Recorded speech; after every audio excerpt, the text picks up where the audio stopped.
Hey guys, मैं अनुरुद्ध गोस्वामी अपने channel Goswami GS and maths classes पर आपका स्वागत करता हूँ। आज मैं डिस्कस करने वाला हूँ केमिस्ट्री के पार्ट 2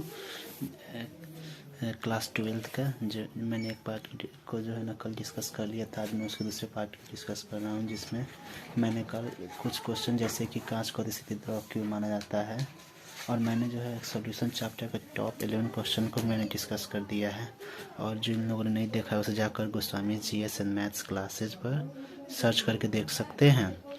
तो मैंने कल केमिस्ट्री के पार्ट 1 में डिस्कस किया था कि कांच को अतिस्थिति द्रव क्यों माना जाता है, pH3 से NH3 का बंध कोण बड़ा थी, pH3 से NH3 का बंध कोण बड़ा क्यों होता है।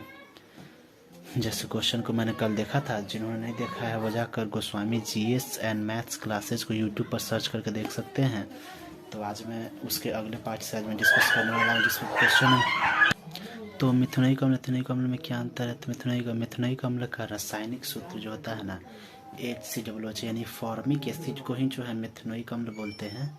और इथेनॉइक अम्ल इसका रासायनिक सूत्र CH3COOH होता है, यानी एसिटिक एसिड को जो है ना एथेनॉइक अम्ल भी बोलते हैं। इसका IUPAC नेम है।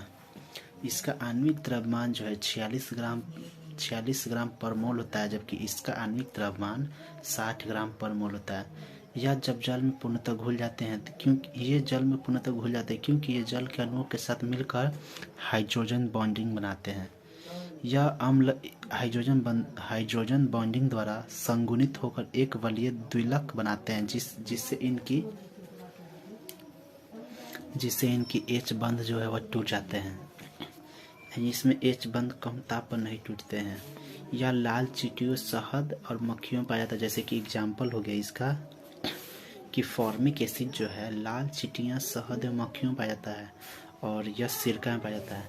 एक ऐसे क्वेश्चन जो है ना क्लास 12 के केमिस्ट्री में आपको 2 नंबर में पूछा जाता है। तो सबसे पहले ये क्वेश्चन आएगा तो आप 2 या 3 डिफरेंस को लिख सकते हैं, जिसमें कि पहला डिफरेंस आप ये लिख दो, ये इजी पड़ता है। और दूसरा डिफरेंस आया तो आप ये लिख सकते हो, इजी पड़ेगा, कि मिथुनयिक अम्ल का रासायनिक सूत्र HCOOH होता है, इसका रासायनिक सूत्र CH3OH होता है। और ये दोनों हो गया कि इसका आणविक द्रव्यमान 46 ग्राम पर मोल होता है, इसका आणविक द्रव्यमान 60 ग्राम पर मोल होता है। तो आपको अगला हमारा नेक्स्ट क्वेश्चन है कि डेटॉल का मुख्य संगठक क्या है। तो ये क्वेश्चन 2020 में पूछा गया है। तो डेटॉल का मुख्य संगठक हो गया क्लोरोजाइलिनॉल, एक हो गया क्लोरोजाइनिनॉल, यानी क्लोरोजाइनिनॉल,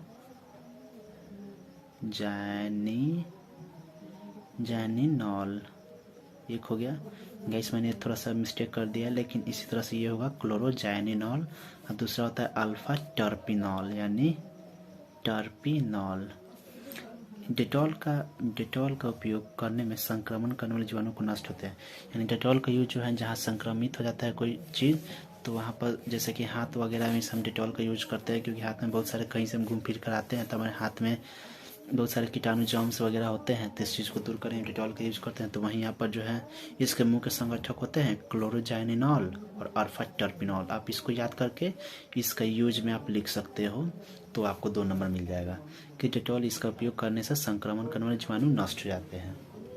अगला हमारा क्वेश्चन है 2020 में पूछा गया कि डाई एथिल ईथर सोडियम से अभिक्रिया क्यों नहीं करता है। क्वेश्चन है हमारा कि डाई इथाइल ईथर सोडियम से अभिक्रिया क्यों नहीं करता है। Why does diethyl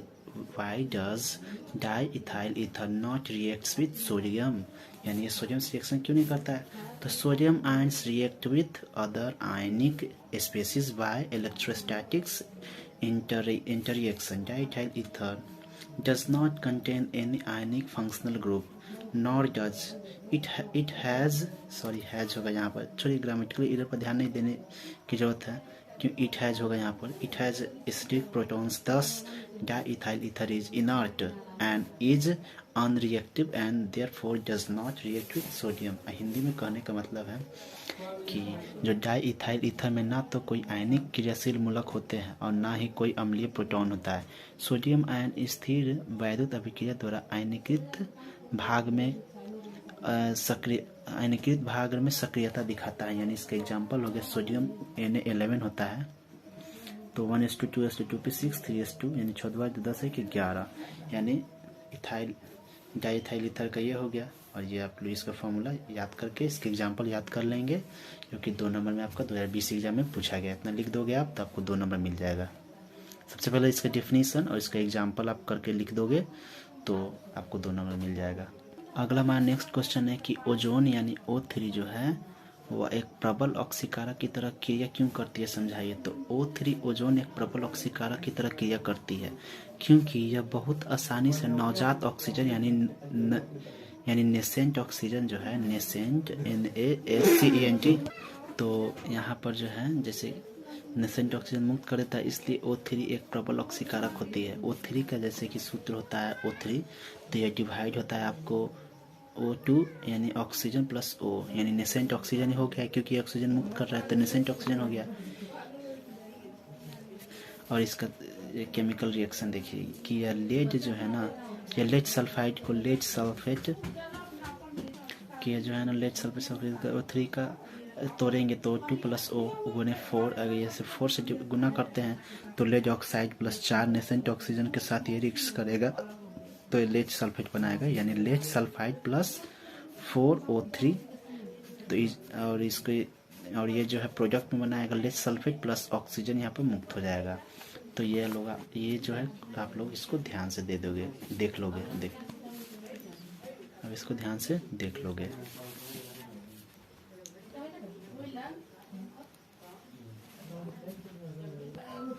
PCl5 को गर्म करने पर क्या प्राप्त होता है, समझाइए, अभिक्रिया दें। यानी गर्म करने पर PCl5 ऊर्ध्वपातित हो जाता है, लेकिन और अधिक गर्म करने पर यह वियोजित भी हो जाता है। यानी PCl5 को जब हम हीट करते हैं तो PCl phosphorus trichloride plus chlorine देता है ये। यानी जब इसको हीट करते हैं फास्फोरस पेंटाक्लोराइड को तो फास्फोरस ट्राइक्लोराइड प्लस क्लोरीन यह मुक्त करता है। तो ये रहा हो गया। क्वेश्चन है कि अमोनियम एक अच्छा लिगेंड है क्यों। तो NH3 का सबसे पहले स्ट्रक्चर बना देंगे तो 3 H यहाँ पर आ गया, ये लोन पेयर हो गया। तो NH3 3 H ये लोन पेयर हो गया। तो सबसे पहले इसकी डिफिनेशन को देखते हैं कि अमोनिया एक अच्छा लिगेंड के रूप में एक उपयोग होता है क्योंकि इसमें नाइट्रोजन के पास एक एकाकी इलेक्ट्रॉन युग्म होता है जो बहुत ही सरलतापूर्वक उपसंयोजी बंध बना लेता है। यानी सबसे पहले ये 2 नंबर का क्वेश्चन आपको 2019 से पूछा गया कि अमोनिया एक अच्छा लिगेंड है क्यों। तो सबसे पहले आप इसके फॉर्मूला लिख देंगे और उसके पास इसके स्ट्रक्चर बना देंगे और ये परिभाषा को लिख देना है कि अमोनिया एक अच्छा लिगेंड के रूप में उपयोग होता है क्योंकि इसमें नाइट्रोजन के पास एक एकाकी इलेक्ट्रॉन होता है जो बहुत ही सरलतापूर्वक उपसंयोजी बंध बना सकता है। तो इसे आप ध्यान दोगे इस पर।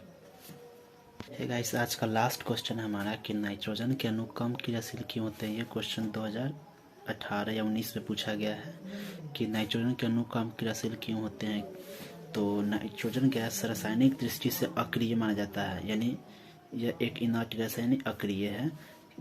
नाइट्रोजन अणु में दोनों नाइट्रोजन परमाणु परस्पर त्रिबंध द्वारा जुड़े होते हैं, यानी N3N यानी ट्रिपल बॉन्ड है यहाँ पर। तो ये क्या हो गया, नाइट्रोजन आबंध हो गया। तो बंधन की लंबाई बहुत ही कम यानी 110 pm होती है, यानी बंधन की जो लंबाई होती है वो काफ़ी कम होती है, यानी 110 pm होती है। तथा इसके विघटन उष्मा का मान जो है बहुत ऊंचे यानी 946 किलो जूल पर मोल होता है। इन्हीं कारणों से इसकी क्रियाशील बहुत ही कम होती है। इन्हीं कारणों से जो है इसकी क्रियाशीलता जो है बहुत कम होती है। हे गाइस, ये वीडियो आपको अच्छा लगे तो प्लीज़ इसे लाइक शेयर और हमारे चैनल गोस्वामी GS और मैथ्स क्लासेज को सब्सक्राइब कर दें ताकि मैं जो भी वीडियो अपलोड करूँ उसका नोटिफिकेशन सबसे पहले आपके फ़ोन पर आए। तो आज मैंने 5 क्वेश्चन को डिस्कस किया। आज से मैं लगभग डेली 5 या 6 क्वेश्चन को डिस्कस करते जाऊंगा और मैंने ये जो भी क्वेश्चन आपको बता रहा हूँ जो कि बोर्ड के एग्ज़ाम से काफ़ी जो है इम्पोर्टेंट है। इस साल 2021 में का क्वेश्चन जो है मैं आपको डालूंगा। इस साल जैसे कि लॉन्ग में इस साल पूछा था कि पायस क्या है और इसके पायस के आधार पर कोई क्वेश्चन बनाया गया था लॉन्ग में, तो मैं उसको भी कल या परसों के वीडियो में उसको मैं डाल दूंगा। यानी 2021 में पूछा गया जो भी क्वेश्चन है 2022 में उसको मैं डाल दूंगा। तो hope you guys like this video.